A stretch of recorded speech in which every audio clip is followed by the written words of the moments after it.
Cool. I think, yeah, I think we're live. Awesome. All right, everyone, FusionEd coming at you. And today, super excited to be building AudioShield. And this is like one of my most favorite games out there on the Steam store. And really, really love music and VR. I think they go so well together. Uh, AudioShield and the Wave are honestly like one of my favorite experiences. So if you haven't tried it, definitely check it out. And yeah, so today is like a kind of special stream because for this, we basically kind of did need a paid asset.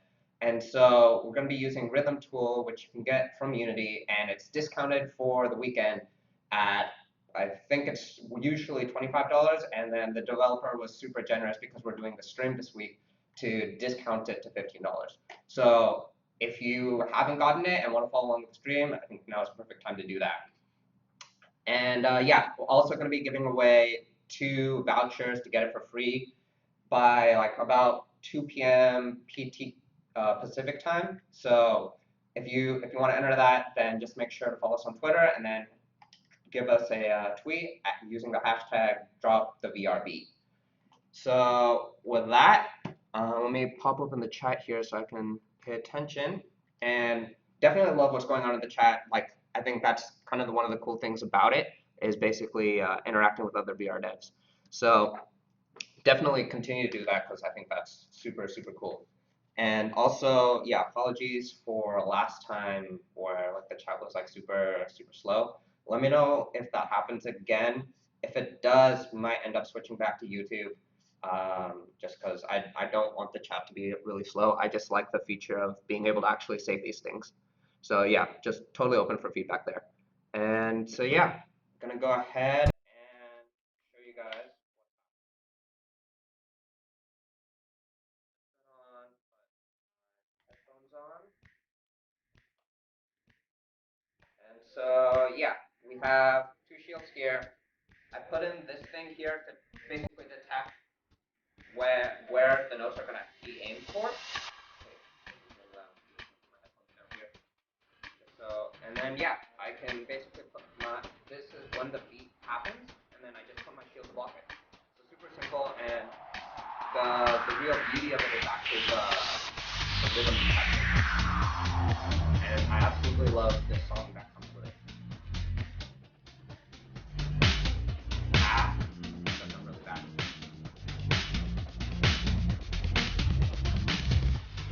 So yeah, basically just have high and low notes are what these chords represent, and they're coming in on at the beat.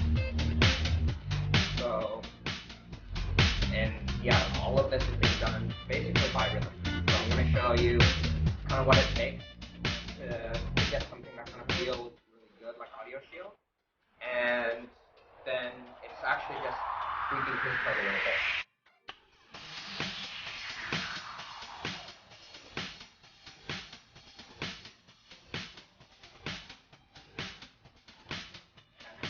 There's a little AudioShield actually doesn't have any randomness, but I think I decided to add a little randomness here. Just simplify things. I'm not entirely sure exactly what AudioShield does for perfect outcome. I'm guessing, but I think this. I tried this song within AudioShield also, and it felt pretty similar. So I was really happy about that. So definitely, if you want to try actually building something like this, I think there's a lot more effort that goes into it. But to get something like this state isn't that hard. So that's exactly what we're going to be doing.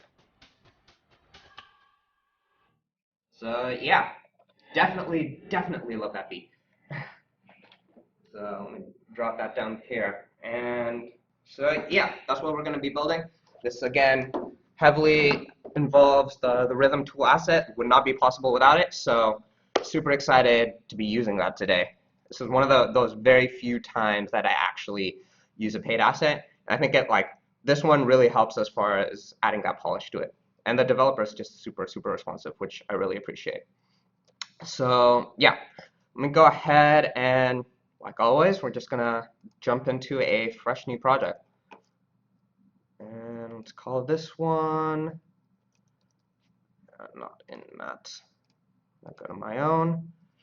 And let's call this one AudioShield Livestream. Put it on the desktop, 3D. I don't want analytics, so that's fine. And just hit create. And yeah, looks like Abdo's in the chat, so feel free to ask him about any 3D modeling type of stuff. He's the one that basically made the shields, and you can download those. There should be a link on the website to get them, and just play around with them. These ones are a little special. We spent a bit of time to actually make sure the colliders work right on these guys, but well, I'll show you guys how to do that probably later in the stream, because it's not complicated, but like we'll explain why some tweaks needed to be made. Sound was way too loud. All right, thank you for that, and then I'm just gonna quickly drop that, and I'll also probably drop this sound around here.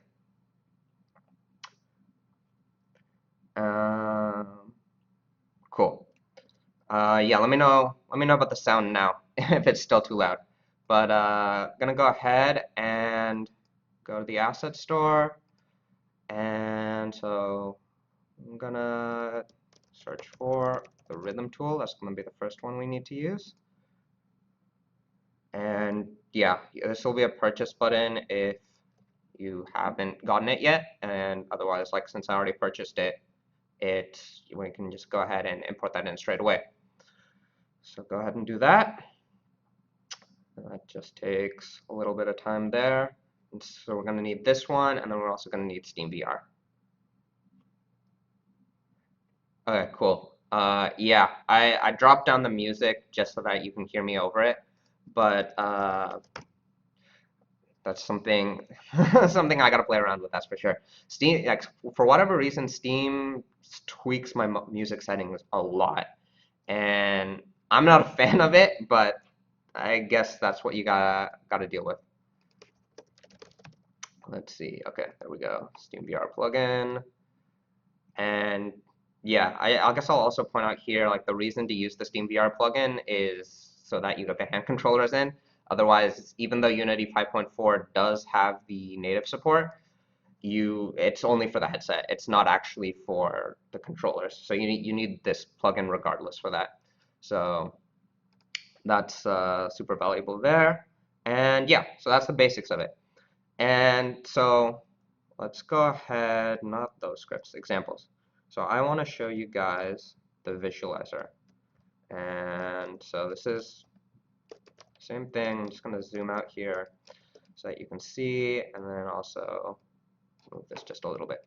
But hopefully this one isn't too loud. I can adjust the volume if need be.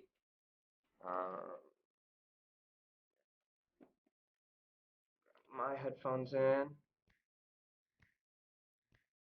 All right, I think, let me drop the volume a little bit.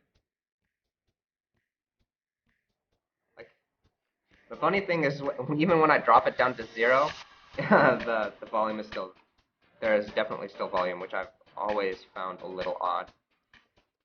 But hopefully with the audio adjustments, it should be fine now. Let me know again in the chat if that is an issue.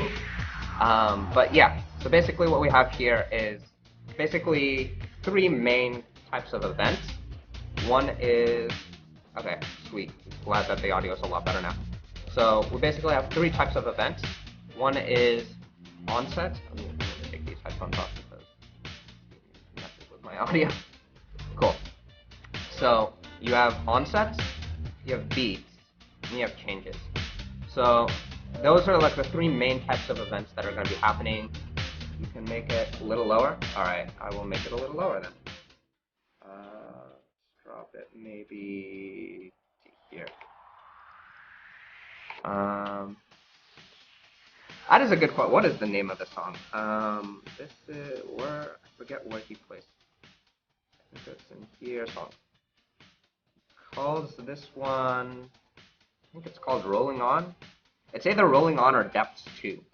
Comes with the asset package. So that's that's neat, and I really like the song. So it's a win in my books.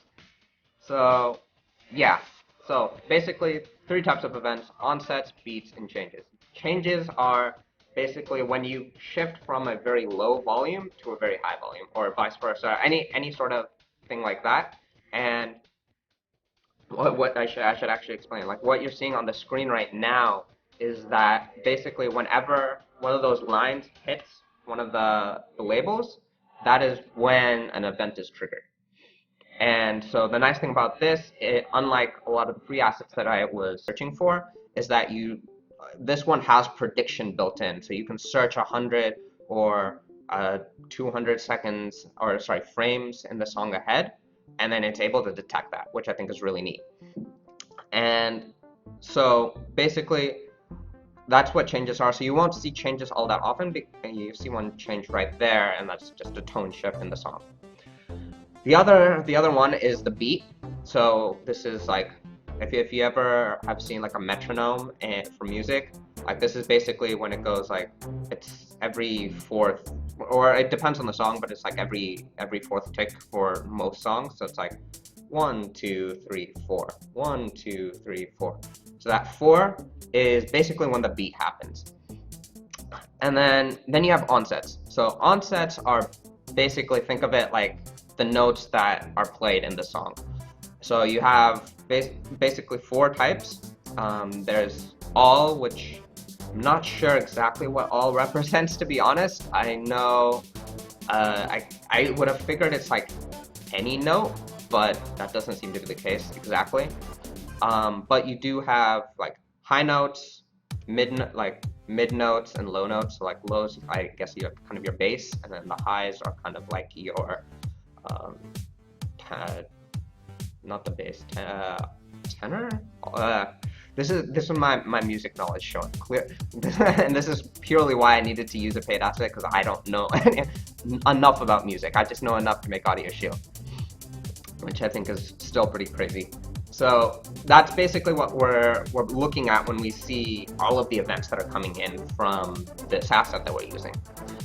And so basically what I did with what we saw at the beginning was I took a look at these high notes and these low notes.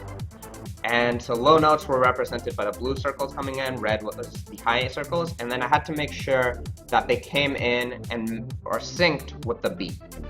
So that's basically what we're going to be building. It's basically having the high notes and the low notes come in towards us, and then have the beat basically be the marker for when we actually have to strike. And that gets you into the rhythm of like when you're hitting. And then I guess let me explain, since it seems the audio was a little cut off, was the reason I had that purple bar right there was basically to indicate that's when I need to really strike and hit the beats. And that's basically, that's the point where the beat is going to be, that's the point where the song and the notes are going to be aligned. So it's what AudioShield does also, and they actually have a foot indicator for where you should be standing, so that you will actually be hitting the notes on the beat. So that was a lot of explanation, and hopefully that helps kind of clear up what exactly is going on. Especially, this is the core of the scene actually, is we're gonna use this scene that is the example scene, and it's already pretty much set up the way we want. We just need to tweak it to be, instead of lines, we need to make them spheres. Instead of all of the notes, we just need to do it for the notes that are high and low and are on the beat. And we can get rid of pretty much everything else. So that's pretty much all we need to do. Let me know in the chat if you come across any asset that kind of resembles this that's out there. I wasn't able to find anything, but I'd be curious to see what other resources there are, and I'm sure plenty of other people would be too. So with that, let's just kind of get started building. So the scripts that we'll need are actually, so we're going to need basically this controller. We're not going to need the canvas or the event system, really. We're going to build those ourselves. And the main camera is just going to be our Steam camera. 3D dancing girl. And just taking a look at the chat right now. As far as what you've missed, not really much. Just kind of explained how the asset that we're going to be using works. And we're just about to get started building. So yeah, so basically what we need is this rhythm tool, which is basically the tool that is doing all of the work for us. And so attached to it is the event provider, which we'll be using, and this visualizer controller, which is the core of what we're pretty much going to be changing. And as you can see, there are a bunch of events already listed here, and I think it's really nicely done. So let me just go ahead and pretty much, I just need to Control C the controller there, and I'm just gonna go ahead and pop open a new scene and paste that controller. And so that pretty much sets up everything as far as that's concerned. The things we'll need, of course, are the line and the visualizer. So I'm just going to go ahead and duplicate the visualizer, and I'm going to move that into assets. And I'm just going to rename this one here. We'll call it AudioShield controller. So this is just going to be the thing that's actually controlling the song. Go ahead and open that. And that just takes a second for Visual Studios to pop open. And once we have that, cool. So that'll be open, and we need to change the name of the script, obviously, to actually match the name of the class here. So file name and class name always need to be the same.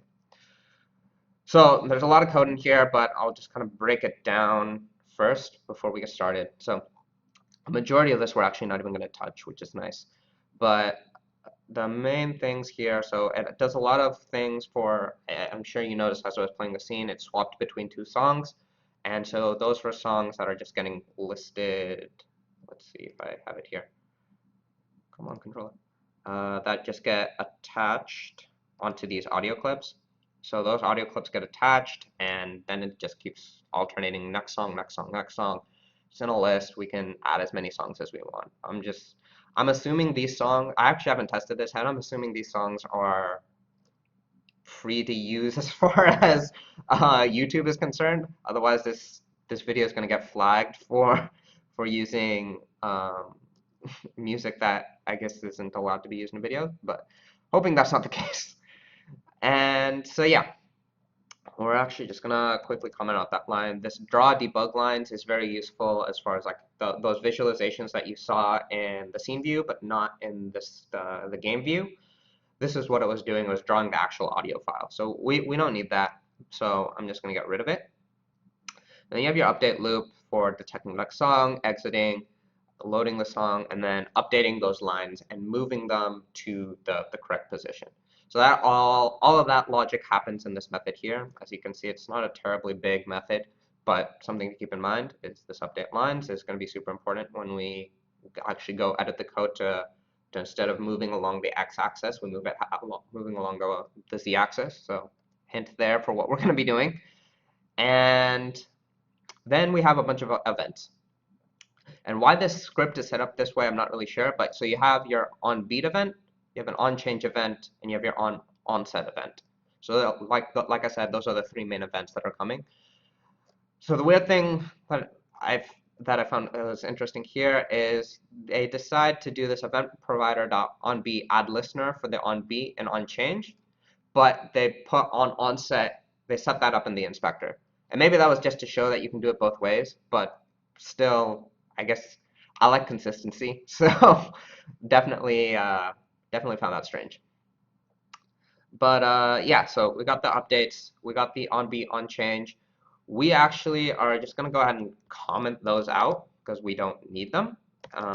We're not going to be spawning anything onBeat or onChange, so that's nice there. Obviously, that means that we need to unsubscribe from those events. And then what we have here is the onset. So on onset, basically all it does is you can see here there's a couple things as far as like the rank is like the strength of the note. It basically is checking like make sure that the rank this is the strongest note within a certain range, and the strength of it is really strong. That's what this check is doing here, which is really nice because there are a lot of, I guess, what you could call like false positives in like a machine learning sense. It's basically there are some notes that it thinks are notes, but it's not really sure about. So basically, this check is basically make sure it's a really strong note that we want to show. And then the next thing that it does is, okay, now that we know that this is a really strong note, how do we, or like what type of note is it? Is it a low, medium, mid, not medium, mid, high, or all note? And then we just create a line for that based on what it is. So it's specified colors. We're going to change that to red and blue. Like we basically we don't even need this. We don't need this line because we're not worried about mid notes and we're not worried about all notes. If you're doing it like AudioShield, where like every so often, like I think it's usually on a what you would call a change. You have the purple note, which is basically I need to move both my shields together to block this thing. If you want that, my guess is that's probably an all note on a change. So if you're curious about how you would add that in, we're not going to be worried about that for the purposes of the stream, but something else that's would be my hunch. Again, not knowing like how that it actually is implemented in the backend, don't really know, but that I think my guess is that that would be the case. Rhythm asset should be linked in the oh, nice. Hello Meow is the developer of Rhythm Tool. So I guess if you have any questions about like how to use it, or I guess as far as how it's implemented, I don't know, but like he's super cool and super excited to be here. So glad to have him in the chat. So you can definitely hit him up. So yeah, so that is on onset. And we'll be coming to this again and again because this is when we actually hit the notes. And then the last thing is basically this create line and then the clear line. So clear lines is happening anytime you switch between songs. So we just need to implement that there. And then we have create line, which is actually doing the brunt of actually creating the line and like where it should be positioned and like when it should be actually coming in and hitting the actual note. So what we're going to get started with is basically changing this create line and clear lines method. So the first thing, just to get all my references right, is I'm just going to actually just call this create, sorry, not create line, create beat. So we're basically going to call all of those spheres as beats and have them coming in.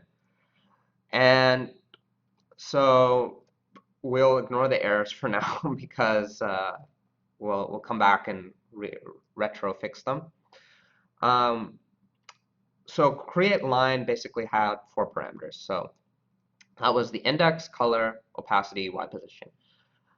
Pretty sure you can kind of guess what these 3 things are doing here. The index is a little less clear. So index is basically, remember how I said that there's this basically prediction part of the asset. So you have like the first 100, it's able to detect 100 notes in front of it.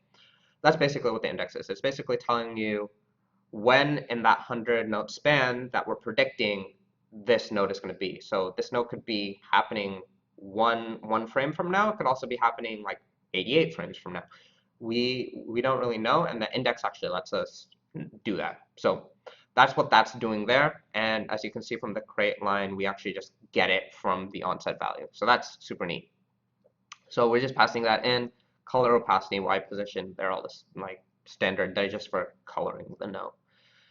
And so yeah, so what this is doing is it instantiates a line prefab. We're going to change that to a beat prefab. And then it sets the position of it. It then goes ahead and gets that line component and initializes it. So I think now is the perfect time to basically go in to our rhythm tool, go into examples, scripts.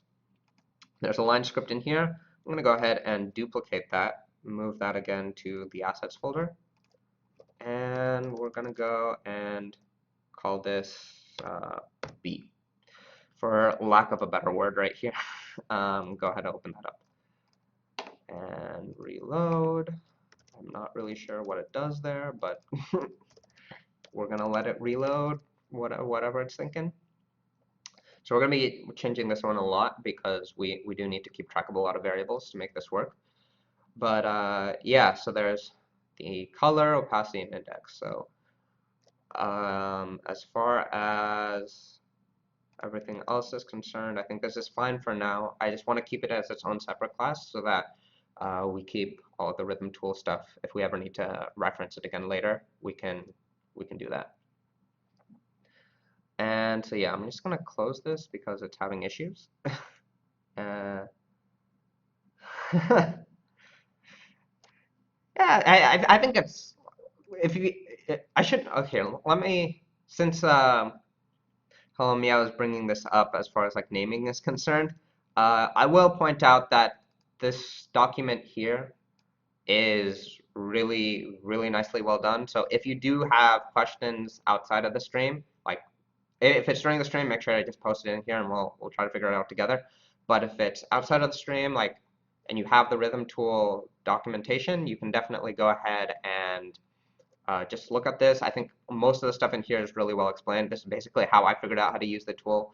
So nice work on that. So if you do have outstanding questions, like make sure to look at that.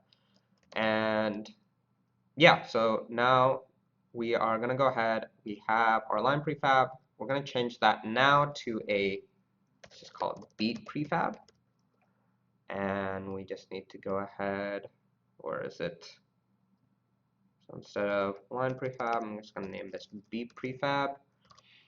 We actually do need to create it, so I'm going to go ahead and do that in, I forget where it's saved. Here it is.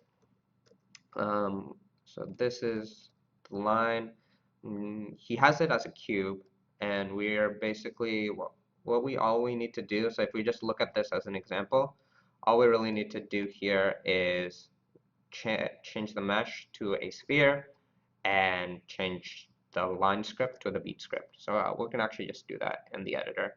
So just go ahead, create 3D object, sphere. I'm just gonna set the transform to 0, 0, 0. We can, I'm gonna keep the collider because that's actually valuable. And of course it doesn't, we're just gonna save this as a beat. And gonna just drag and drop that in here. We'll fix the compiler errors and then we can add the beat script back on. And someone might need to remind me of that because I'm gonna forget. But that's basically what our beat's gonna look like. And so yeah, so that's pretty much the beat. That's what we're gonna be assigning to this game object. And so while we're up here, might as well just change our list to go to a list of beats instead. I'm gonna keep the name lines for now because I'm lazy. But we can do that. And actually, okay, fine, I won't be lazy. I'm just gonna quickly, in case you don't know this, I think there's a rename in here that's just gonna rename everything, and we're just gonna call it beats. Yeah, okay, so that just renames everything to beats, which is nice. And yeah, cool. So let's go ahead and go into, as soon as you start changing a bunch of small things like this, you're gonna get a bunch of errors, and that's fine. Just ignore them for now. And so yeah, so this is gonna get us game object. We do need to set its position, and we're just gonna ignore the Y for now. We are gonna set the Z to, it's gonna be based on index basically. So it's gonna be, let me get the exact formula that I used for it. I have, or sorry, it's based on X. This is what I wanted to make sure basically, or no.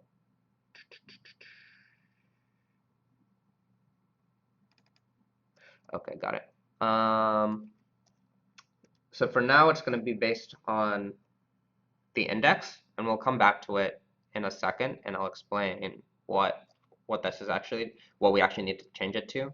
But for now, for now, it makes sense to use index as like it's from this index and it's coming towards us basically.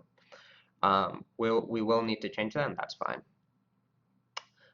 So the next thing is we're not getting the line, we're getting a beat, and we're going to call this beat also, and we'll just call this beat here. It's a lot of name changing, but that's fine. It does have an init, and we're going to again also change all of that, but just for the basics of it, that's pretty much set up. We also need to change the return value to a beat instead of a line. As far as clear lines is concerned, we just need to change, I'm just going to leave it as out. So we just need to clear all the beats instead of all of the lines. And yeah, that pretty much does it. We're just going to go ahead, go into high and low, and create a beat. I'm just going to change the color to red while we're here. And I'm also going to make that, these are just minor tweaks, you don't really need to do these, but just gonna go ahead and make that an OR to be a little more strict on that policy. So yeah, so that's pretty much it for on onset. There is the other thing we need to update obviously is update lines. Let me pull up the chat now. So the other thing we obviously need to update is update lines, and we're also going to need to update this. I don't know why it's complaining actually, because there is a public index. Oh, I think it's just complaining because of this. So we'll update this also. So the obvious changes are make these beats instead of lines. Same thing here. And cool. So that ought to do it. Let's just quickly clear what already contains a definition for beat. Oh, okay. We're actually gonna have to change the name. Okay, that's what it's complaining about. Because apparently I forgot that there's also there's a script already called beats. So yep, there it is. So can't use the word beat. That's fine. We'll just call this VR beat. Too easy. And go ahead and open that up. That's something important to note. Don't be lazy with names, otherwise it comes to bite you. And we also just need to make a VR beat right here. So now everything fine and dandy. I think everything should compile now. Hopefully, let's just go ahead and clear errors out. Does not contain definition. Oh, so we need to again update references. Make sure. I think here is a line. Or sorry, everything here is a beat. And yeah, this is just a lot of cleanup work, which I know sucks, but that's just part of it. Why don't you contain game object?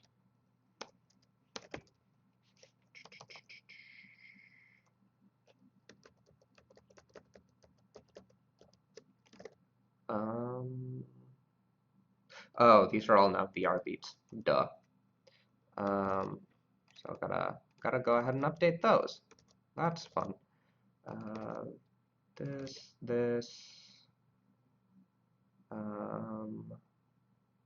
Same thing here. That I think the only thing was at the very top. Okay, cool. That I think should, nope, one more. And yeah, okay, cool. Don't think we have any more compile errors, which is nice. We do have compile errors. I missed one. Where is beat? Somewhere. Beat. Okay, here. Call this VR beat.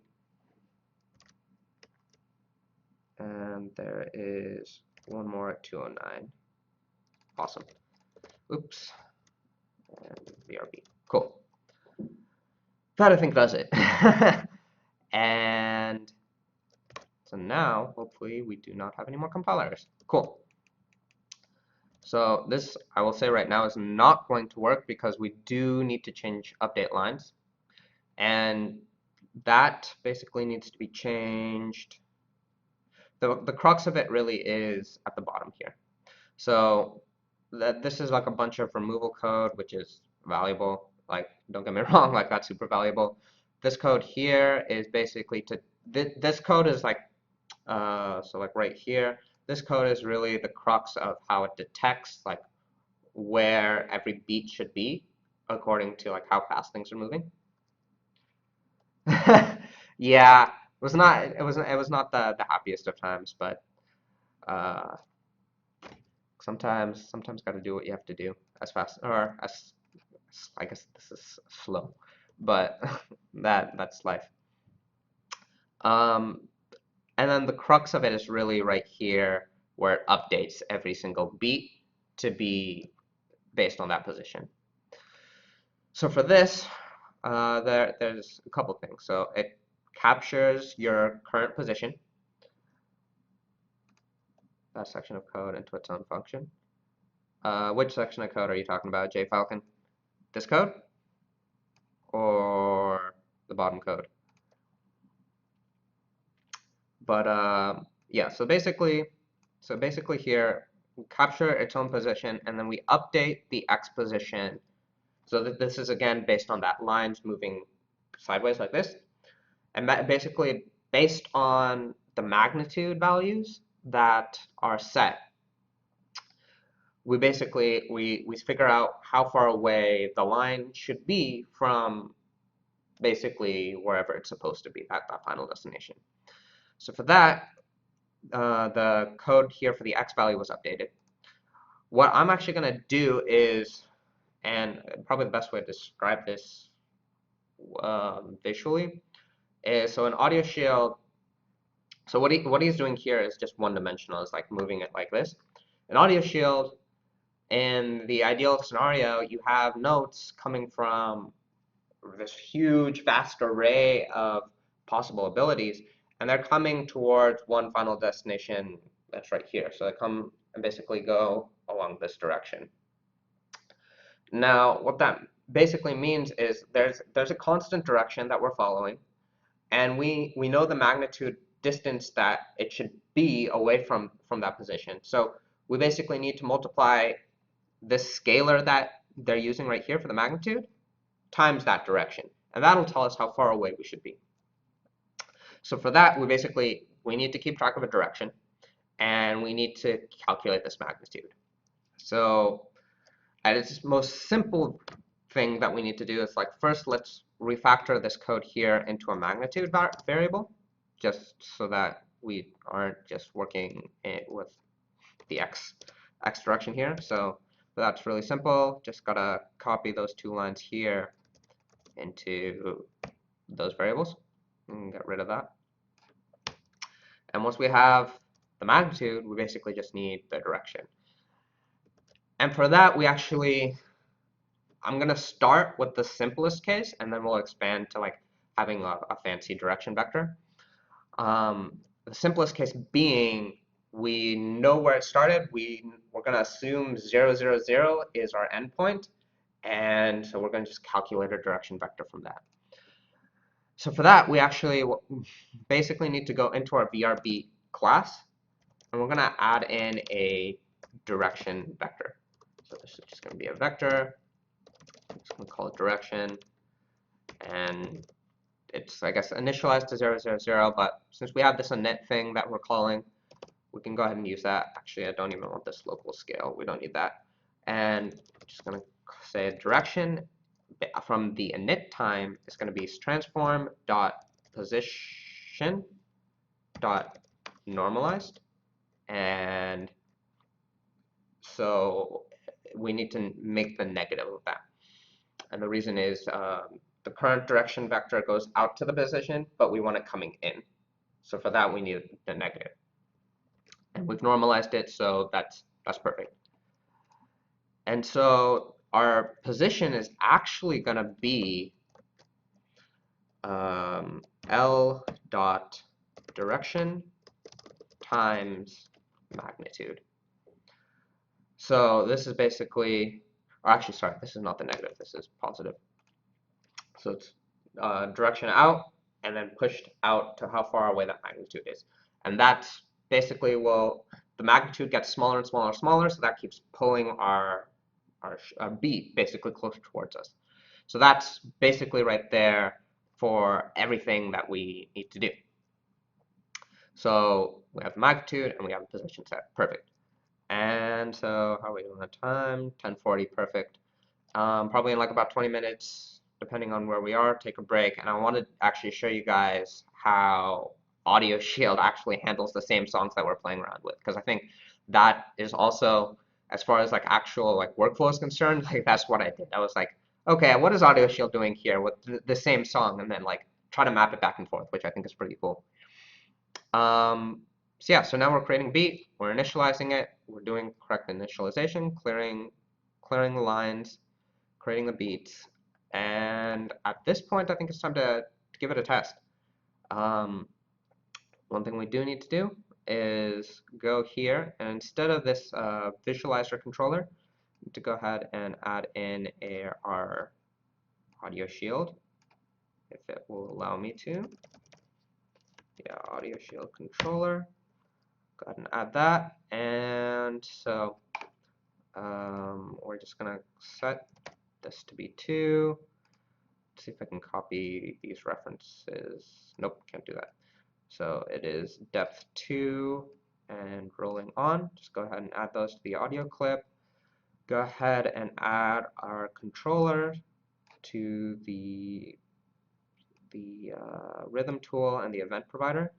And then beat prefab was that thing we created way at the beginning, which is that. Well, since I just hit Control House, might as well save the scene as AudioShield test scene. Sure, why not? And also, since we're just about to test, might as well bring in our good old Steam VR prefab, the camera rig. Go ahead and put that in. And that, yeah, that pretty much does it here.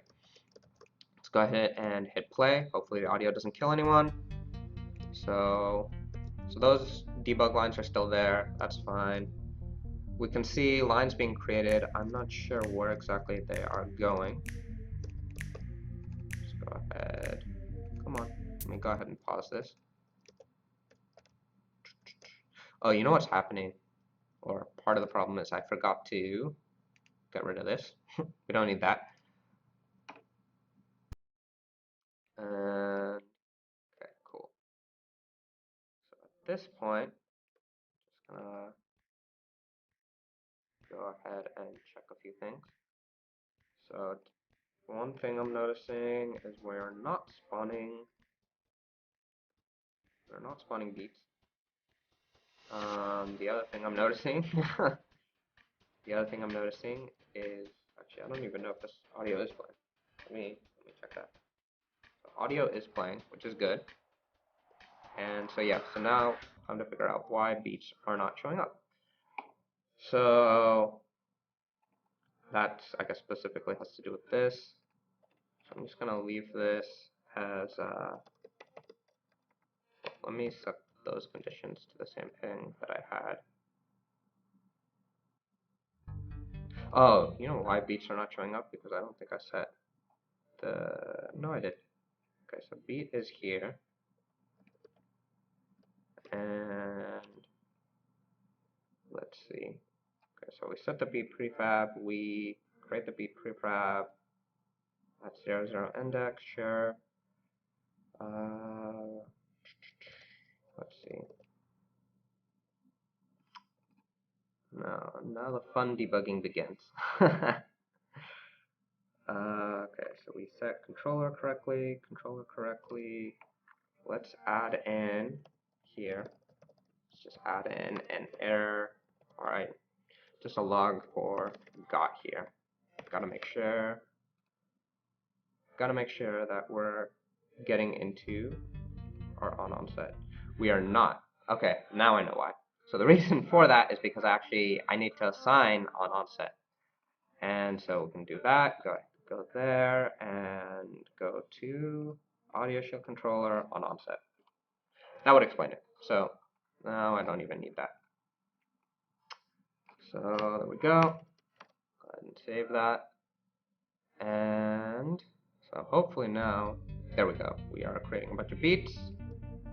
A lot of null references, which we will fix. But I'm gonna go ahead, as long as it's creating a beat and moving it. So it's creating a bunch of beats, but they are not moving, probably because of these null references. So let's start debugging. Go into here. We have an error. I'm just gonna make this bigger. So we got an error at 199. So 199 is this beat.init, which is interesting. So that basically means it's not getting, it's not getting our VRB. And the reason is because we need to actually put that in. And so yeah, we'll do that. I'm gonna actually, since I see it now, I'm gonna go hide in inspector. And yeah, that should do it. So now there should actually be a VRB component to actually get, and there we go. So as you can see here, we basically are spawning the beats, and they're coming in and hitting our box basically at the beat. So as far as the very basics of AudioShield, we have that working. While we're here, I'm gonna go ahead and I basically at this point now it's just kind of fine-tuning, tweaking it to get it to that point I showed at the very beginning. So after a little debugging, we're basically there. So the first thing I'm going to do actually right now is going to go ahead and create a cube, and we will set this to be at 0, 0, 0. I'm going to go ahead and make this like a 2 by 2, not by like 1, by like 0.5, like 1, no, 0.5. Okay, cool. It's just going to mark, actually make them this 3. Cool. This basically is just going to mark where our beats are going to come in and when we actually need to hit them. And for that reason, actually, you can just go ahead and move our camera rig, which is where the player is going to spawn. I'm going to move that a little bit over here. So this is, again, just basically that basic setup that I showed at the beginning where we had that purple-esque box. You can change it to whatever color you want to be. I'm going to also just quickly create a material for this guy to be a little translucent. Let's call this hitbox matte. Call that hitbox matte. Make this transparent. I'm gonna set the purple thing for now and drop transparency, and we'll add in a little bit of emission. Yeah, it looks reasonable. Not the most fancy thing in the world, but yeah. Check the chat real fast. Yeah, duplicate is Control D. It took me a while. I think it's different on Mac, would be my guess. And yeah, Abdo actually told me that the reason it's Control D is like it dates, or sorry, no, this is for rename. So rename is actually F2, Control D is duplicate, which I guess makes sense. F2 I think is just silly for rename, but apparently that dates back way back in Windows. So that's interesting. So yeah, cool.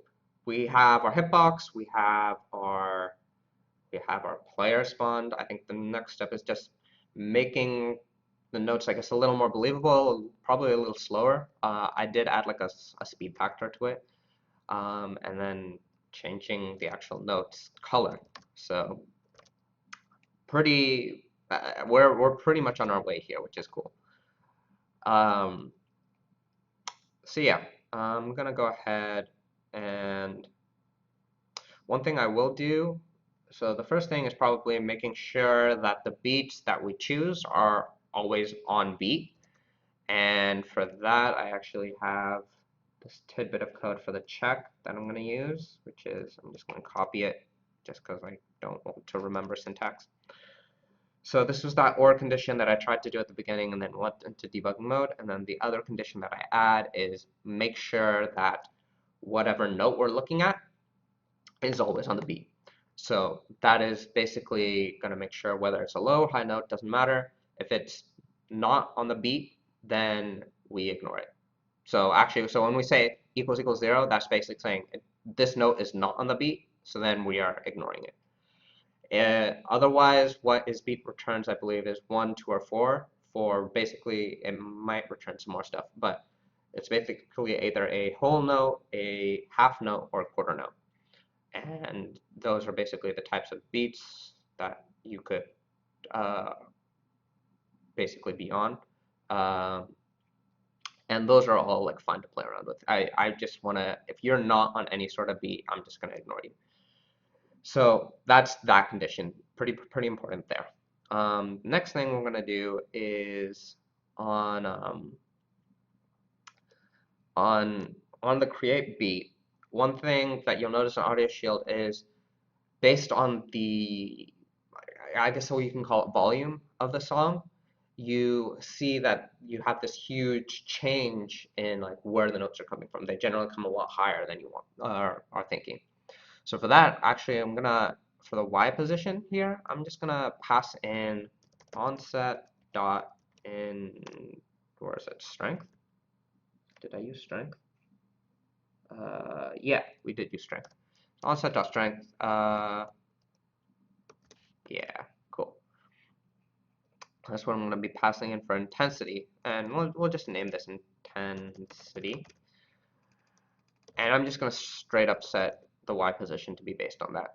And so the reason is it's just a higher value, the higher the intensity of the note is. So lower notes will just kind of be coming at you from close to you, and then higher notes will, you kind of saw this at the beginning, was like there are a couple of notes that came straight from the top because it's like that big crescendo type of song there.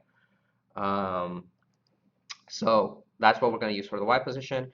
I actually, for the X position, I have it set to be random. So I'm just going to copy that. And I set it random based on the intensity, but you can kind of do whatever you like here. To be honest, not really sure. Maybe someone in the chat knows better, but like for the X position, was not really sure how he chose that.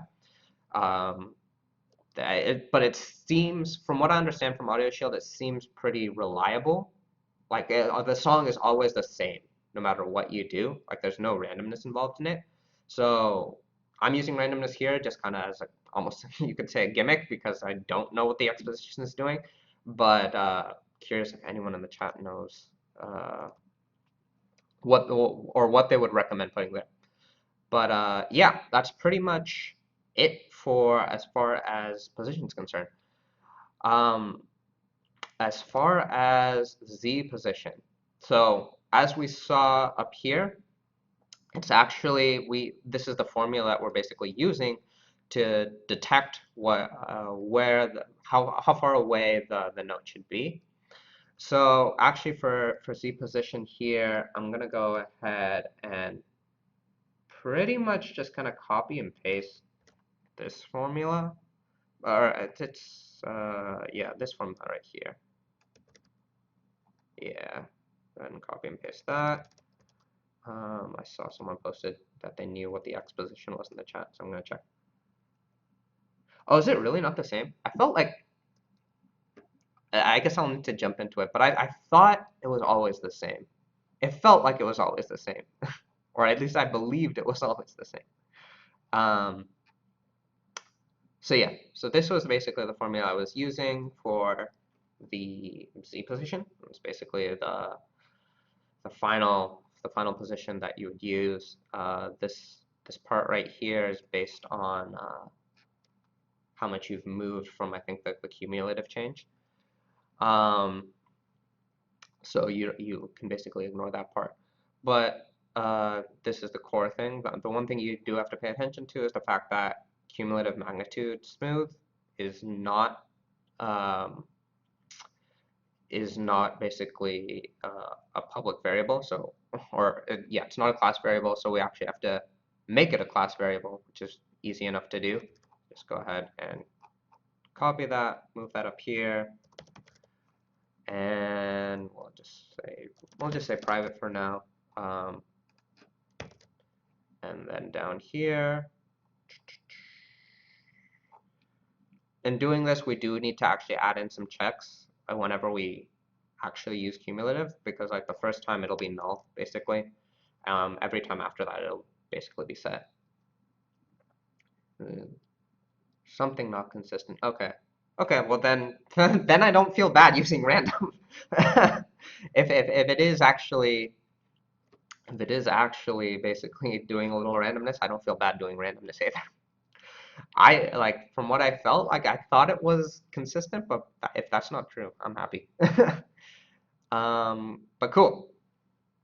So then here, I'm just gonna get rid of that because we already have the index in, and we have minus current frame, so perfect.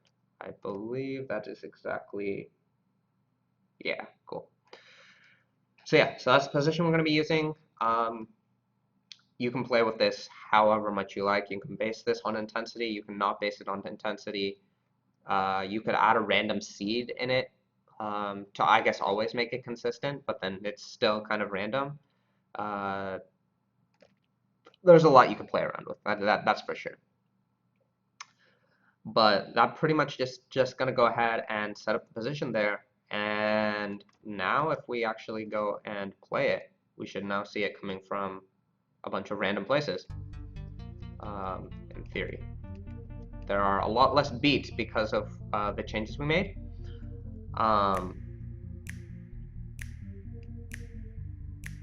But yeah, you can see it's basically, it's always on the beat.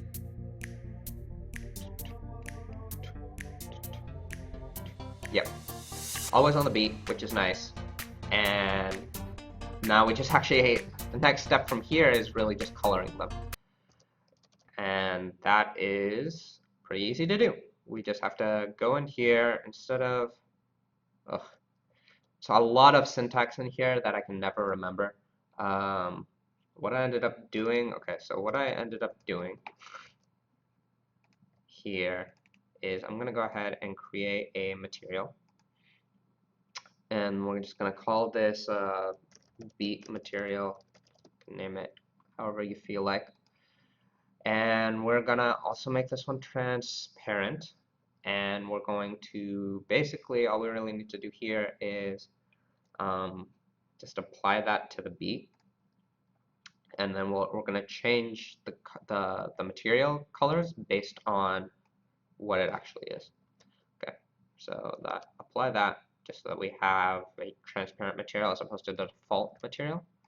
Let's go into the VR beat here, and so we already get the color that we want, which is nice. I'm just going to copy these lines of code because I will not remember the syntax at all. But let me walk you through that. So we got the color. We're just going to assign that straight up to the color property. We're also just going to go ahead and so for the final color, I'm actually going to go ahead and multiply by 0.5. What that basically does is it adds a little transparency to it. We'll get rid of those lines. And so yeah, so you can do emission color, specular color. Oh, that's another thing that I want to add to the material. So instead of standard, I want to do standard specular. That basically opens up this specular channel here. And so if we go back in here, again, just set it based on that 0.5 color tint that you add to it. So just so that it's not like blaring colors. All right, so there's the beat, so that's blue. Yeah. Boom. Yeah, so there you go. So they're all now basically colored, and that's really nice. We will pay attention to the fact that they are all going to 0, 0, 0, and that is because that's what our direction is lined up to do. But like that's again, at this point, you can actually now start playing around with, let's pop in some shields. So I'll ask this right now because I'm gonna take a break right now and actually jump into AudioShield, but just to kind of let some people catch up if they want to. But yeah, that's pretty much this. And so my question, I guess, is do you guys want to see the shield part next? Do you want me to put this in the skyscraper scene next? Or do you want me to basically, what was the other thing? Or change it so that it kind of goes anywhere along this line.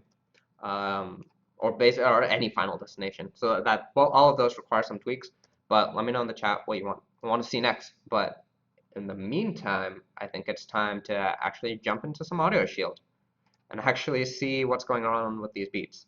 So let me pop into Steam here and pop open this. Oh yeah, I was trying out Swordmaster VR. It's pretty sick, I have to say. AudioShield. Okay, cool. Hopefully the audio is not killer loud. Because there we go. Cool. And yeah, I am not going to play any of the songs that you see on the screen right now because that will automatically result in YouTube not being happy. But we'll just play around with the songs that I have in here. I think if I can remember where I saved them. I guess it's users, default, not default. No! Stop making me go all the way back. Users, my name, desktop, and we'll go into here, assets, rhythm tool, examples, songs. Cool. And we have both those songs here. So I actually haven't tried rolling on in AudioShield, so I'm curious to see what that comes out as. But I have seen depths too, which I think is really cool. Go ahead, make sure this wire is not going to kill me. Put some headphones on and let's jump in. I'm going to go harder. I like the gladiator. Also, let me know in the chat which shields you like. I think that's a very interesting design choice is how you make the shields.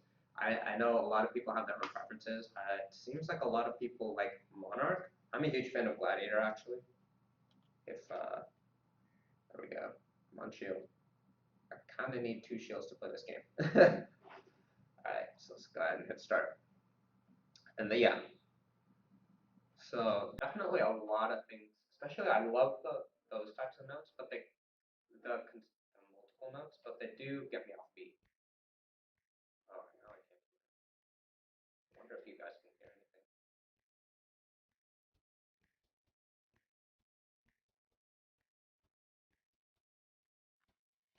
Yeah, okay. I need to pause this. I can't actually hear anything. That's no bueno. Okay, there we go.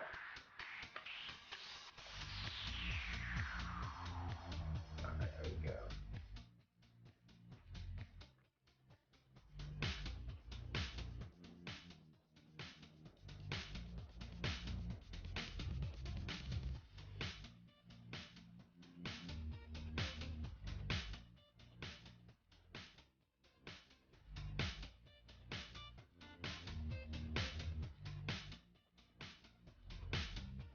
Yeah, like another thing that I don't think a lot of people give AudioShield credit for is the fact that, man, wires everywhere. Well, it's not that. But is the fact that it's one of those few games that really requires you to use your peripheral vision to like predict what's gonna happen next.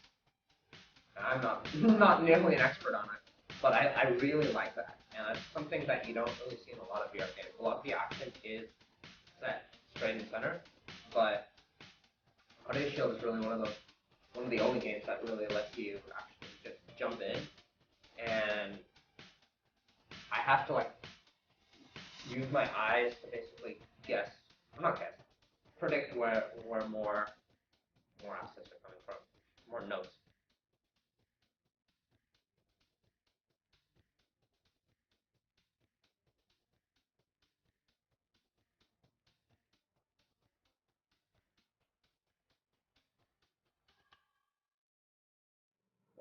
Uh, this is what's happened. I was like, why is my?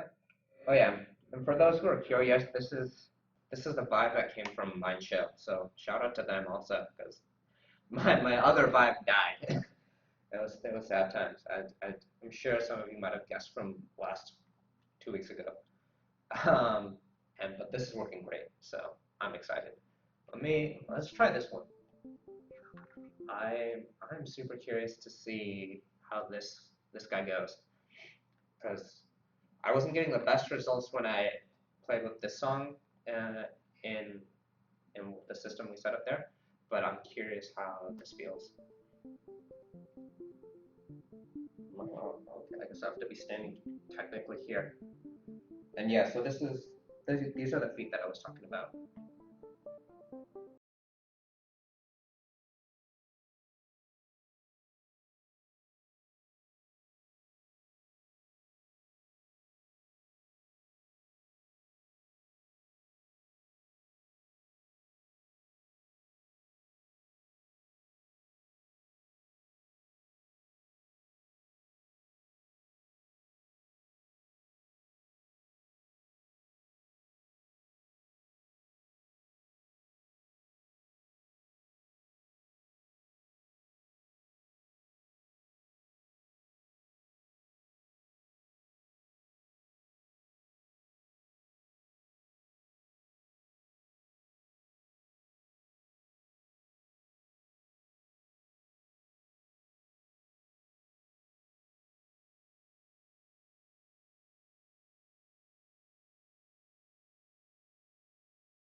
I can just get into the beat of this so easy.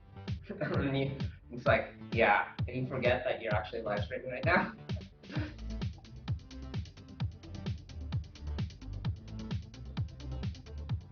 Like I said, I really like the fact that these are the songs that are provided with it. They're so cool.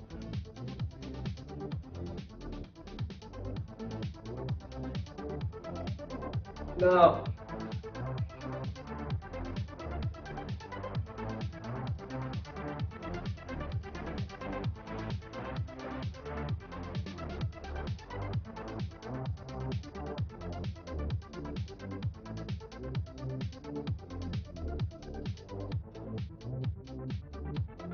Derp.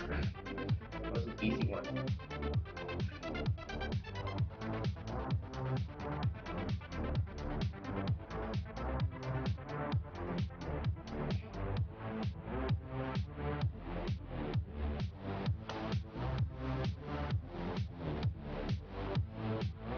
Oh.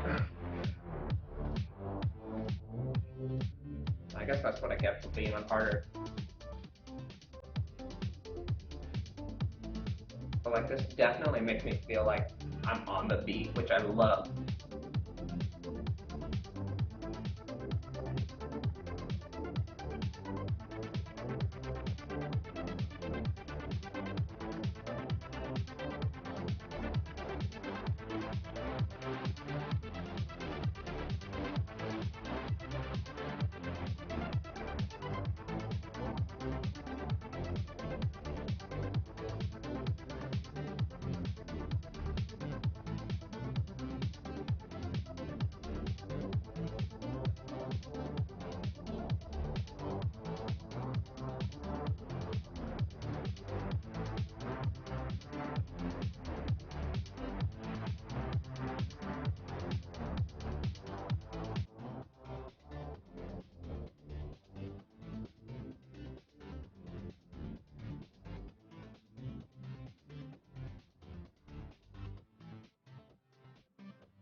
I haven't actually listened to the full thing. I was like, wow, this gives you a lot of stuff to test on, that's for sure.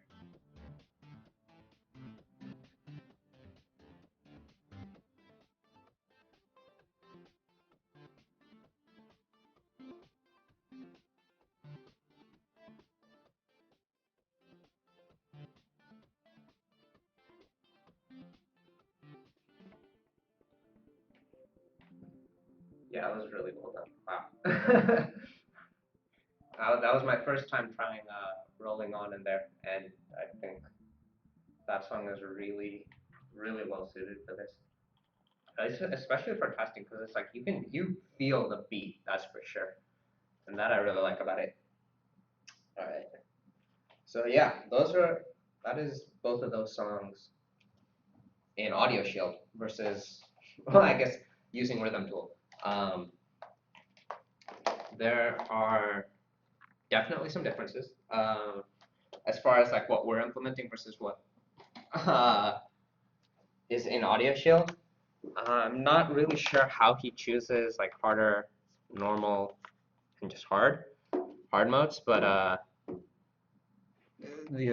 think there's just so many tweaks that you can make, and like especially if you come from a music background, I think like it's definitely you probably know a hell of a lot more than I do. But yeah, it feels so. I don't know. I have a lot.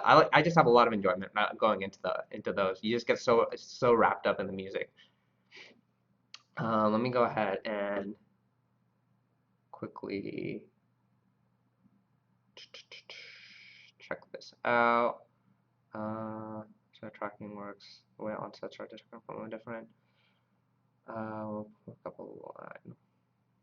Oh, I've missed a lot. Shield should be fast. I'm curious how to create the explosion effect.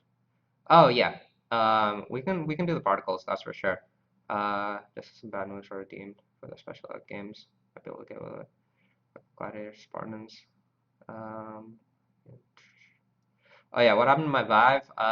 That's a good question. It could just be a connector issue, but like for whatever reason on my Vive, it tends to like overheat within like 5 to 10 minutes, and then the display just turns black.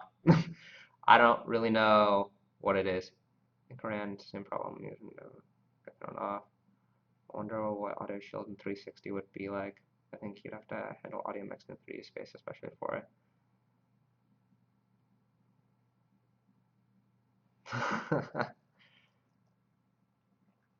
Yeah, getting lost in your own games. That's I think like the beauty of VR. It's just like you can get lost so easily, and it's super exciting. But looks like you guys were interested to see like kind of the particle effect or the explosion, I guess, that happens when you hit it. So I'll do the shield really quickly, and then well, like because we need to do that basically in order to do the particle effect. Um, so cool. For that, I actually do need to pull in the shield, and I have that in here. So I'm just gonna go ahead and just drag and drop the shield in. So let me talk about the shield really quickly. So drag that into the scene here. So we have basically two shields. If you open it up, there's the collider and then there's the mesh. So the reason we did both is basically what you can see here. One is the collider is this guy, and that's just the flat surface. And then the mesh is actually, we decided to add a little handle in there just for some nice effects. The reason we have both is because for the collider, we are going to use the trigger event for the shield. And in order to use the trigger event and have it optimized, you actually have to make sure your mesh, or sorry, your collider mesh is convex. And so that's this handle here basically makes your object not convex because there's like a hole here. It's not fully attached at the seams. Like all of those problems, Unity doesn't really like it. So that's the reason why we decided to have a collider as well. So I'm gonna go ahead and get rid of the mesh render, and we're just gonna add in a mesh collider. I can actually get rid of the mesh filter also, now that we have the mesh associated with it. As you can see, there's the mesh. I'm set it to convex, and then is trigger. So that is basically what I was explaining there. Go ahead, drag the collider onto the mesh. We can say fine, we don't really care about the prefab instance. We can go ahead and drag that on. And so, as you can see here, pretty wraps around well. Definitely works a lot better, like especially at the bottom here, compared to a box collider. I mean, you could use a box collider, that's probably the closest thing, but since we're providing you with a collider, might as well use it, right? So I'm gonna go ahead, pull that out. We don't really need the top transform there.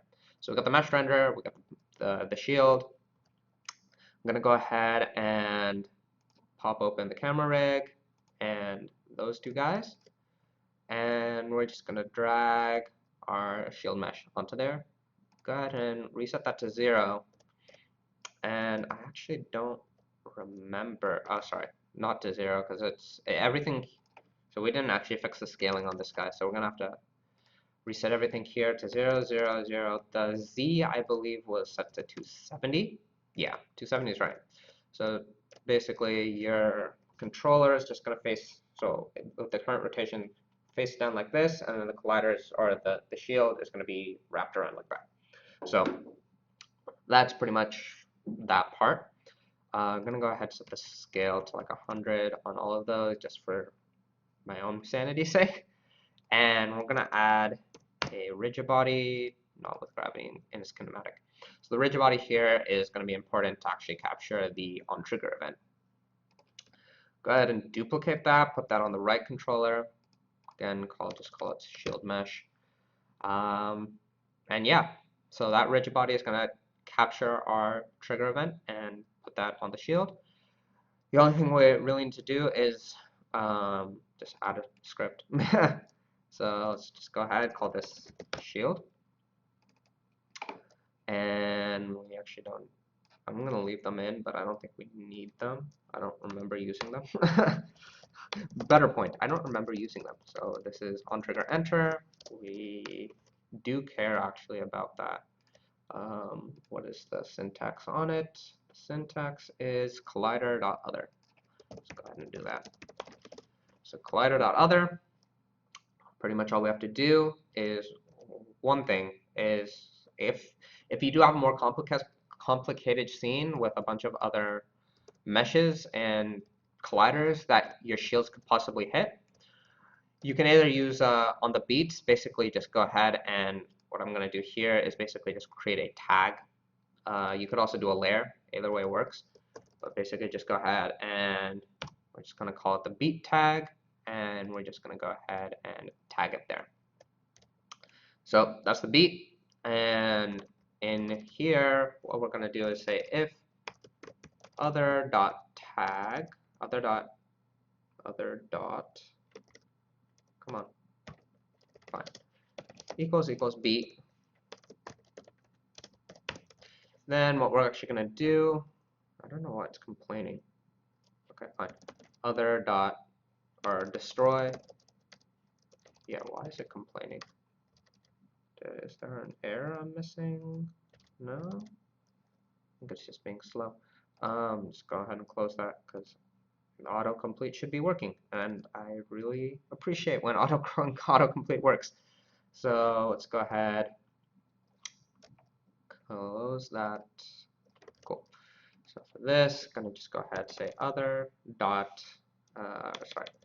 destroy other dot game object, and oh sorry, not destroy. We're actually gonna just say other, and I'll explain why, because the other way leads to bugs. Specifically, so if we said destroy game object, it would work from a physics standpoint. It wouldn't work with our AudioShield controller, because if you actually go ahead and look at our update here, it's actually doing its destroy, and if we destroy in the shield, it'll cause null references in our list, and that just is a nightmare headache to deal with. So instead, if we just set it to false, once it gets there, it'll just automatically clean it up. So that's the reason we're doing that. And so that's just kind of the basics there as far as start is concerned. We should remember to actually set our shield scripts onto the shields. And so yeah, in theory now, should basically block them. Yeah, let's go ahead and try that out. I'm gonna go ahead actually and move the camera ever so slightly forward so that I can easily debug this. or actually even better for my space, easily go ahead and hit object. And of course, my headphones are tangled into my headset, but whatever. Go ahead and put this on, and yeah, so we can see the shields are on, which is nice. We can adjust like the position relative to the controllers. It's actually a little hard to tell that the beats are moving a little too fast. Yeah, so if you like see here, I think they are hitting on trigger. No, they're just moving way too fast. I'm gonna slow them down actually, which is really easy to do. We're just gonna jump into this thing, and here I'm just gonna multiply it by 0.2f. Reason just being, we want to, we just want to slow them down. That's all we want to do. Yeah, there we go. So I found my 0.2f to be about right. They're going through. Let me go ahead and actually just quickly give this a nice log error, because no, not in VR. One day, if we're able to debug in VR, that would be so nice. I don't know when that day will come, but when it does, I will be happy. Debug, sorry, we want to do it inside our other .tag. Debug .log error. Stop it. Headset, stop it. So much first world problems right there. Headset, stop going on my head. I didn't ask for this. Okay. Let's now test to see if the shield actually blocks. Yeah, okay, cool. That it is. It's sometimes hard to tell, but like that's why you put like these log errors, just to make sure it's actually detecting it, and then you're hunky dory. So yeah, so at this point we're correctly detecting. I'm gonna go ahead and right now, obviously, we haven't even specified which we haven't really specified which shield should be red or blue. We can easily do that, and then once we do that, we really just need to detect. If it's red, it should only be able to hit red. Blue, only hit blue. I'm going to skip that part to first show you how to do the explosion effect. And it's not really that complicated.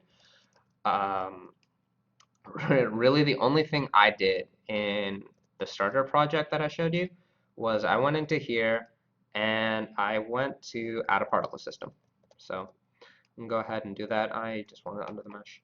So yeah, just add a particle system. We're just going to rotate it like so by 90 degrees.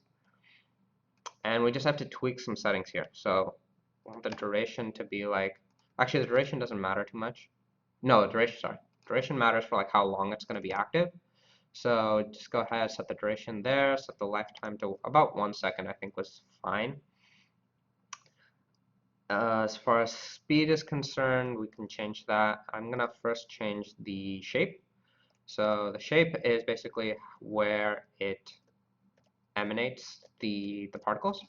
So we are going to bring that down to like 10 to make it a little smaller. I'm also going to make the start size like 1, like 0.1. And the emit from base, we'll set the random direction in. So sorry, I changed the start speed. I wanted to change the start size to 0.1. So just to make them a little smaller there. Simulation space we'll put into world, and then we'll also enable gravity to be a modifier of 1. We can also, the cone, I'm not happy with that, so we can just make it a little tighter there. We can actually just zoom out. This is basically, that's basically the emission, so we can set the radius to be a little tighter as far as that's concerned at the top here. So I just move it nice and tight basically, so it's like a fine. You can even move it a little tighter, so like pretty close. pretty close, and then just kind of have it expand out from there. Maybe make it a little bigger. I don't know. No, this is fine. These are all like stuff that you can play around with. Again, so let's just call this one red. And gravity is basically already working on this, which is nice. And I think that's pretty much all we need to do. I would just say make the emission rate like basically look like that, so that you have like this nice like boom, and we just need to start and stop it accordingly. So I'm gonna do that. Just go ahead and duplicate that, and then put that on the other shield. We'll just call this particle system on this guy. And for the color, we'll just make this one, instead of 255 red, we'll make it 255 blue, just to have consistent coloring. And so yeah, let's just jump back into our shield script and get rid of this. Actually, no, we'll keep it. We'll keep it. So just go ahead, set up public particle system PS, just short for particle system, and we'll just say PS stop. Yeah, let's go ahead and on start, make sure it's stopped. We can obviously also set that. Oh well, I guess we can't double select it, but we can just make sure on play on awake is set to not true, so that we're not automatically playing it. We're also just going to add this ps.stop just to make sure that that doesn't happen. And then I'm going to just add in a coroutine. You can do this in multiple ways. I'm just going to add in a coroutine here, and we're just going to call it play explosion. So all this is going to do is just do ps.play yield return new wait for seconds. We'll call it like 1 second, and ps.stop. So that basically it just plays our thing for 1 second every time we get hit. Or now we need to set that up. So just go ahead and do start coroutine play explosion. So now every time we hit a beat, it's just going to play our explosion, add a little physics, add a little fun to that. As far as like just to see the physics part as it's concerned, we're just going to go ahead and add a 3D plane. There we go. Make this, we're just going to sit on it. So just drag this down a little bit. Something about, yeah, about here works. Maybe a little lower. That's fine. Cool. And yeah, we just need to hook that up. So on this guy, just drag in our particle system, and same deal with this guy. Cool. So that should, in theory, we should now get a nice little particle explosion from it. So let's, as always, test it out. Let's see if I can be lazy. Yeah, I think I can. I might break things, but that's fine. Grab our shields here. Yeah, 1 second might be a lot. Kind of feels like it's leaking a little bit. But that's fine. It's like that's what this looks like. It's like bleeding. Let's see what the blue looks like. Come on, there we go. Yep. Yeah, 1 second might be a much, but as you can see, this is fun. As you can see, it clearly adds in a little explosion effect there. Let's make it I don't know, like 0.1 seconds. Let's try that out instead. Alright, wait for the beat. Yeah, there you go. That's a lot better as far as that's concerned. Just like bloop. Get a nice little bloop. I'm gonna break something, I know it, so I'm just gonna put the controllers down. And yeah, let me think at this point. Hopefully that answers your question as far as like the explosions are concerned. And again, particle systems in Unity are really nice as far as like editing is concerned. Like you have so many options to choose from. You can like make them 3D objects, or you can make them billboards, or you can do whatever. So they're exciting there. Let's go ahead and read the chat really quickly. Which are being moved. That is why collisions are being wonky. Yeah, that's probably true. Types of clutter effect. See what happens when you get lost. So we do mesh collider. I think that was answered. As far as clones of the beats, how do you destroy all the objects without? So as far as like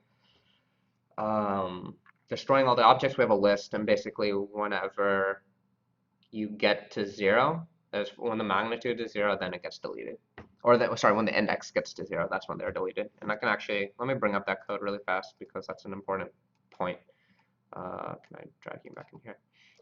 So let's just look at the removal code real quick.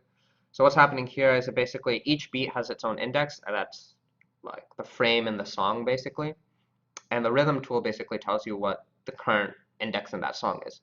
So if your index is less than the current frame, that means that you have, it's basically the song has played past that point, and there's also a check to make sure that like for the prediction stuff, like you don't go beyond the offset. So you're not playing beats that are way too far in the future or non-existent. So for those, basically that's what this if check is doing, then it destroys it. It adds them to a list to be destroyed in this line, these lines right here. The reason it does that is because the for each in I guess in C#, not Unity, but the for each was basically when you delete something from when you call like the remove on the for each, it gets very confused as far as like where it should be looking in your list. So that's the reason why you would save that in a separate list and then remove them all together, is simply to avoid that problem. And you can do that with, I would argue you could probably do that with indexes. It would be a little faster, but for now that's perfectly fine. But hopefully that clarifies like how we're deleting things without detecting when you hit an object. It's basically we're just checking the index, and I think that's the better way to do it rather than I mean, you can do it with like the physics and like detecting if it hits a collider, but like there's really no need for that when you know where in the song you are, and as soon as you hit that current frame mark, like it's time to go. So yeah, let me see, save them in a list. Beats removed by their transform. Yep, that is correct. No, they're doing scene editing. Yeah, Unity is doing scene editing, and I think it's coming really soon. So,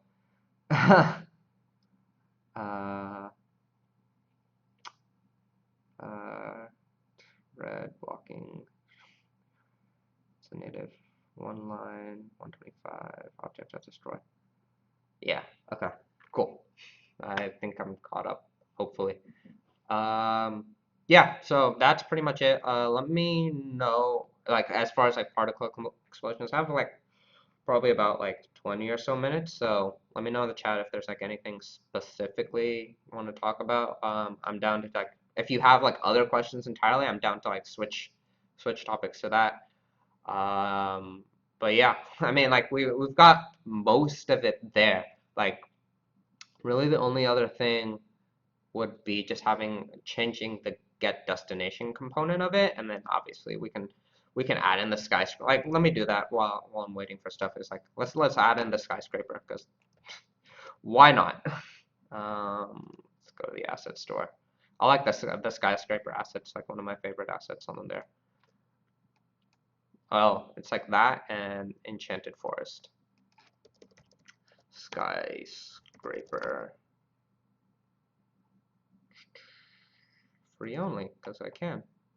What? Come on. Sky.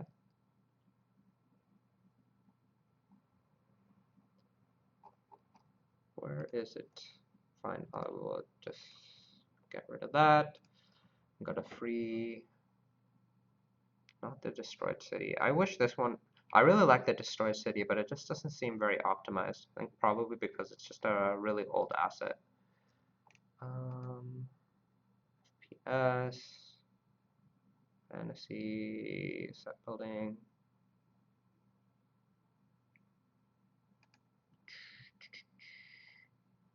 Campfire, or a skyscraper. Skyscraper, there it is. Fine, it's called skyscrape. That's why it didn't show up. I don't know why he didn't add the R in. Say import. It might take some other issues using, but if you do it right, write some pretty tight and readable code. What is link queue? I don't think I've seen link queue. I'm gonna Google that right now because it's in the chat. And that I can do. Pop open while we're waiting for skyscraper to pop on in. Link queue Unity. To link you or not link you? That is the question. Oh, I see. Okay. So link queue. Got it. Oh, link queue as opposed to lists. I just use lists, but I guess if you have like a really long list, like this is probably more efficient. I'm wondering like what the object pulling, familiar with thread pulling, but I'm pretty sure it's the same concept. Yeah, I think so also. Is it an asset? It seems like it was based on like whatever I just opened. It seemed like it's built into a system. I mean, I'm assuming like, especially if you're, I don't know if it's like a big deal for this in particular because you're only spawning at most 100 or so notes, so it's like not a huge deal. But like as far as I think like if you were dealing with something bigger, it's probably more performant to do something otherwise. Oh yeah. Yeah, J Falcon's right. Using to list is kind of silly.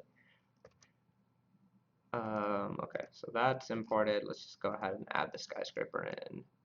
So I need to go into here, go to here. Oh wait, right, there's just a lot of lighting in here. I'll copy all of that other stuff over. So go get rid of all of that, save it, and then I'm just gonna go back into here and what is this? Oh yeah, I want all of that. So I'm gonna copy and where to go? Skyscraper and paste in here. Paste. Do the pasting magic. There we go. Cool. I think that's what 0, 0, 0 is. So let's just, I'm gonna be lazy and just move the skyscraper to where I want it, which is specifically, I think it was right there. No, it was right here. That's where I want. That's where I want 0, 0, 0 to be. So I will make 0, 0, 0 there. And I moved it too much. A little over this way, a little down, a little more down.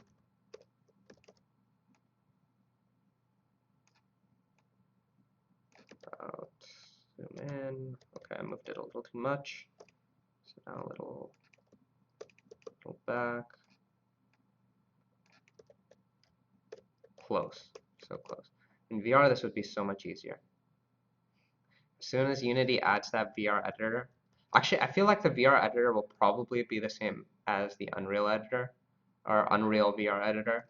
It's just going to be really slow, and you're going to need like my guess is you're going to need a 1080 to make it work, which sucks, but that's just reality. It's like I can't, like the Unreal editor is just like I cannot get it to be performant at all. Come on, I just want to hit that red arrow. Move that about yay so. Little back, close enough. and just move it down a hair. Cool. I don't think that was the building I wanted, but that's fine. Maybe it was this building. Pick a random building and then go ham with it. So yeah, so now that's, I guess, centered with 000 in mind. Well, then J Falcon set when Unity's VR editor comes out. But I do not have a 1080. Those things are expensive. But with yeah, mine came with a, what did it come with? An AMD 4000 something. I need to double check the number. I can't remember what the number is. But I think it's like the equivalent of a 970, which is nice. It's better than what I have.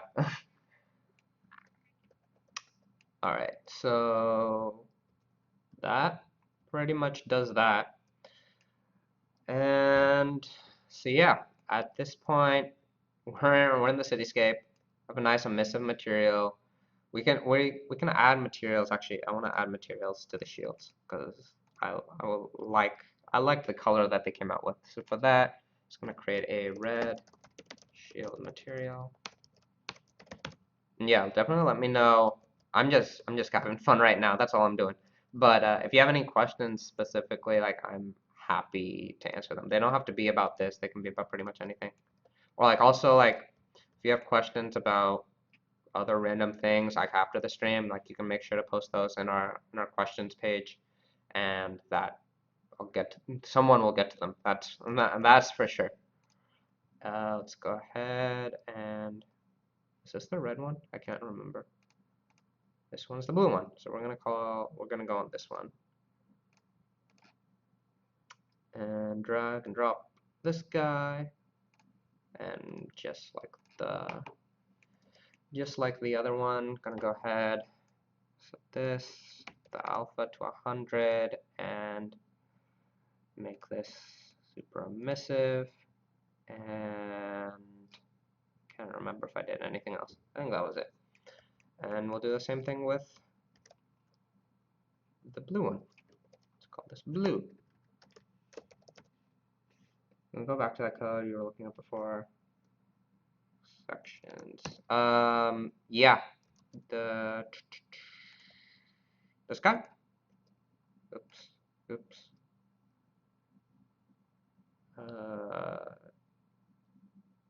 The onset or the update lines. So let's change this thing. Oh, J Falcon, you need to go into Tilt Brush. So I was mind. I've been like doing a lot of brainstorming recently, and like I'll bring up Tilt Brush in like a couple minutes, but like their their their scale feature, I just really love a couple of the interactions that they have in there. I think it's absolutely amazing. Interpolation code, you are interested in reusing inner this part code, or do you mean this part? There are multiple parts that could be reused. Let's see you do. Yeah, I'll do the new tilt brush because the new tilt brush is. Oh dang it! I'm gonna say the yes was for this.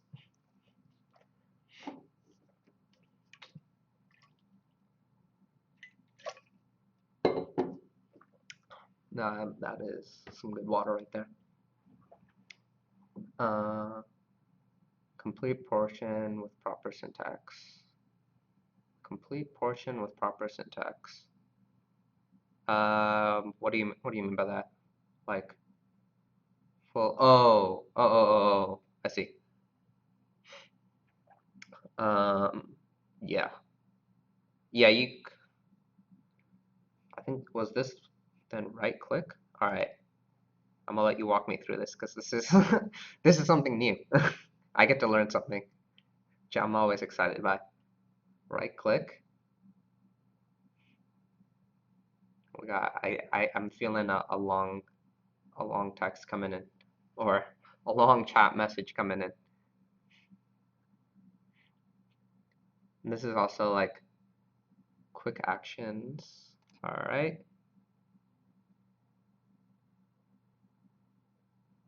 What am I looking at here? For each VRBL, what is it changing? So I'm assuming red is delete. Oh, is it making a new method? Is that what this is doing? Extract method. Where is extract method? Oh, here. Aha. And then we can name the new method. Let's call this remove beats. Done. Huh. Learn something new. I'm excited by that. That is pretty nifty. Pretty nifty. Interesting that makes it. Oh, okay. So it's private because this one's private. Ah, got it. That is smart. Good job. Good job, Visual Studios. That's yeah. I like that. That definitely helps, especially because I tend to write code and then I'm like, I want to reuse this instead of copying and pasting everything. You can just do that. That's pretty cool. I approve. I approve a lot. So all the shortcuts you get to learn. No syntax errors. Yeah, that it is. Cool. All right. Let me go ahead and jump into. I want to show off the cool features in Tilt-Brush. So go ahead and save that, and I'm gonna leave. I'm just gonna. Okay, let me change this real fast. I just wanna. This is the completionist in me being like, okay, I need to finish this off. I'm gonna quickly just change this and apply the material. That's it. And yeah, cool. And as you can see, we get a nice purple material on there, which is pretty cool. That's just the overlay from the transparency. But that just sets up the shields. They're all good to go. And yeah, I think that pretty much does it for, oh, I should also just get rid of the errors, which is basically get rid of standard assets. Because it has an old piece of standard assets in there. Yeah, and I'm excited by that. I love learning these new stuff. Makes my development so much easier, that's for sure. But cool. All right, time to again, if you have questions, definitely post those in the chat. Otherwise, I'm just gonna quickly jump into Tilt-Brush because I do want to show this stuff off because I think I'm having a lot of fun with it.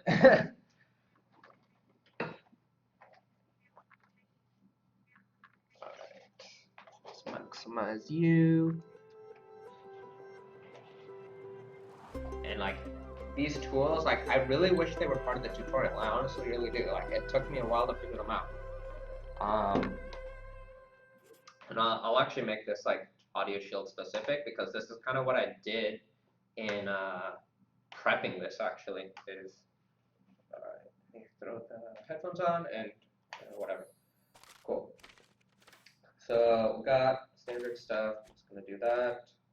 So I'll just talk about like the direction part. So I had like drew a beat here, and yeah, I'll do this. So I was specifically when I was like trying to debug what the vector math for these the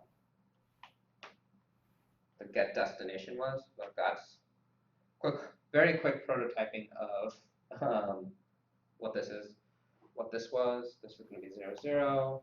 I should be drawing with different colors, but that's fine. So I set up this and I was like, okay, but let's say we actually want to go up here, like move vertically up because that's where other beats are coming from, right?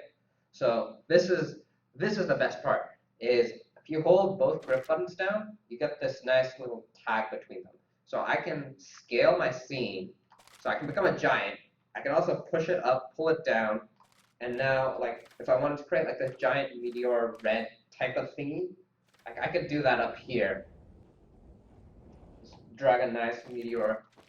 And then you scale it down and like that looks gigantic now.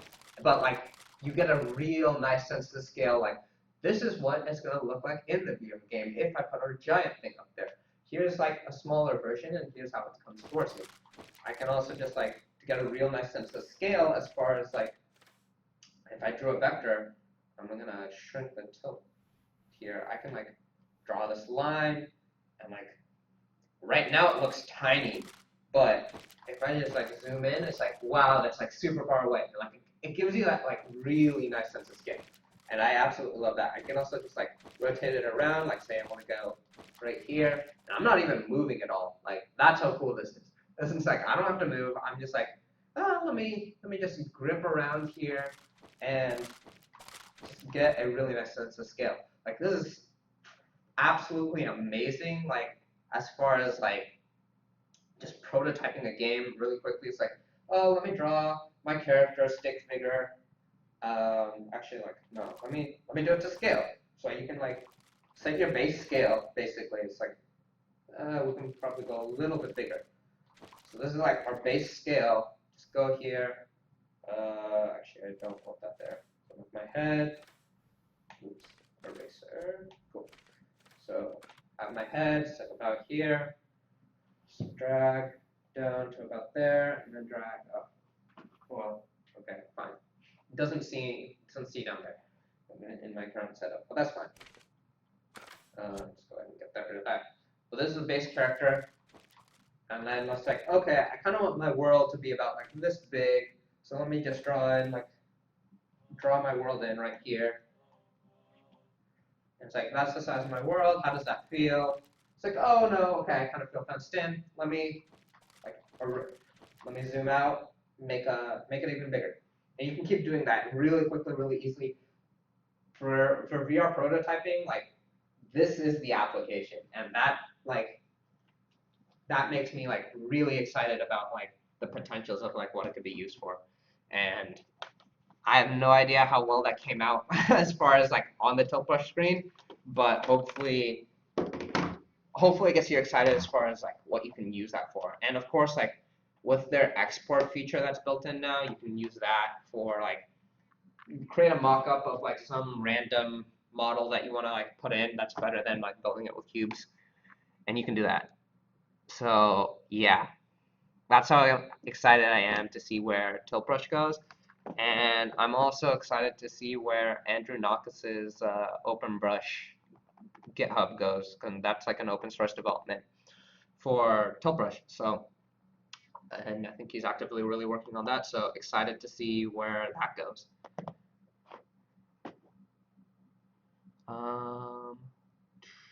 Let's see. Remember that fairly wanted to. Cool. Another cool tip. I have an idea. Looking at you. Yeah, you could try to reproduce the movements of vertigo, climbing the ladder. Yeah, climbing. I think. Oh, also, like if you're left-handed, like another really neat thing is if you want to switch them. Okay, I guess I could have shown this, but if you just like put the controllers together like this, and that allows it to switch the hands, which I think is a really nice design choice as far as that's concerned. And yeah, I mean, I don't know if like I need to come up with a good theme. Like I'm open to suggestions on that as far as like scaling. I think it's a really nicely well done thing. As far as like scaling and moving up and down and painting, it's like that's all really well done. I'm curious like what a good theme would be, like more than just tilt brush. I feel like there's a game that could involve that. I'm open to suggestions. Take a few points and make straight edges out of them. It can. There's a straight edge in there.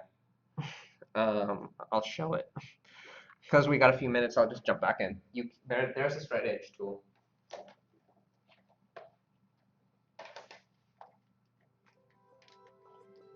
So yeah, I'll show both of those things that I was talking about as soon as. This is the one part of it I hate about tilt brush is the loading time. It's like, why? It's like I just want to paint. But I guess it's a nice slow thing. Okay, so paint, swipe, great. So yeah, this is, you can do that to just give it a good old tap. I don't know how bad it is for your controllers, but that's a different detail. As far as straight edge, so straight edge, you can drag, figure out where you want to go, and boom, straight edge. Boop. Boop. And I guess it's like mapped to some sort of grid, which is interesting. But yeah, yeah, straight edges, and painty. Anyone's seen people using controllers on their feet? I want to play around with that. I I don't know how it would work logistically, but I think it would be really cool if you could track feet. I feel like we're gonna see a lot of peripherals like that in the future, as far as like, yeah, we're gonna track your feet, we're gonna track your arms, track your legs. Um, I think the closest I've seen to like not being hand controllers is like this running thing, which I'm sure other people have noticed, but like you can just I think you put one of the controllers in your pocket and the other one in your hand, and then it's tracking like how much you bounce up and down. Um, but yeah, I really like this application a lot. My uh, let's see, what type of I think I don't know. It's so hard for me to choose like which is my like absolute like favorite like application out there, but this one's up there. That's for sure. Let's see. Keep walking plank. Oh yeah, yeah, yeah. Yeah, the plank one is pretty cool. I think if you're new to VR, it's really cool. Like I'll say the first time I did it, I kind of knew what to expect. I was like, oh yeah, this is not real. I'm gonna jump off this plank. It's gonna be fun, and that's exactly what I did, and it was great. Strap to your legs. I think it's called walk. Add feet when tracking is available. Oh, let me pull this out. See, this is all the benefits of having not YouTube chat, is I can just like go and be like, I know the link is gonna be saved, so I can go back to it now, or I can check it out. I can check it out now or check it out later. It's all a win. Add. All right, let's try this out. Drop the audio. Oh, nice. I think it's like tapped or taped to his feet, which is funny. That looks like BRTK. Oh, nice. Yeah, I feel like kicking would probably be the only like real good use case of it. Like um trying to think what else you could do as far as like I mean there's like a lot of stuff you could do, but kicking is like in a small-ish room, like I think that's pretty much the only thing you would do. And juggling, I guess, is another thing. Yeah, anyways. I'm probably new. Pure Head Arcade. I actually haven't heard of that one. What is Pure Head Arcade?